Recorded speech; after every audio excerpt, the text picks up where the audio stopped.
এবং নবী কেমন করে জবাব দিয়ে আয়াত বানাতেন আল্লাহর পক্ষ থেকে সেটা দেখে নিই। আল বিদায়া ওয়ান নিহায়া, দ্বিতীয় খণ্ড, ইসলাম ফাউন্ডেশন বাংলাদেশ, পৃষ্ঠা 39 থেকে 40।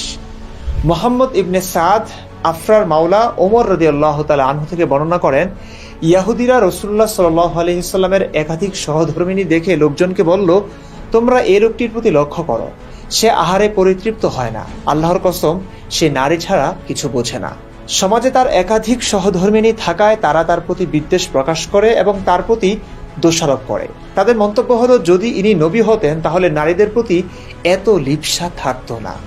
এই কুৎসা রটনায় সবচেয়ে অগ্রগণী ভূমিকা পালন করে হুয়াই ইবনে আখতাব, কিন্তু আল্লাহ তাদেরকে মিথ্যাবাদী প্রতিপন্ন করেন এবং নবী করিম সাল্লাল্লাহু আলাইহি ওয়াসাল্লামের প্রতি তার দান ও অনুগ্রহের কথা উল্লেখ করেন। আম ইয়াহসুদুনান নাসা আলা মা আতাহুমুল্লাহু মিন ফাদলি, অথবা আল্লাহ নিজ অনুগ্রহে মানুষকে যা দিয়েছেন সেজন্য কি তারা তাদেরকে হিংসা করে?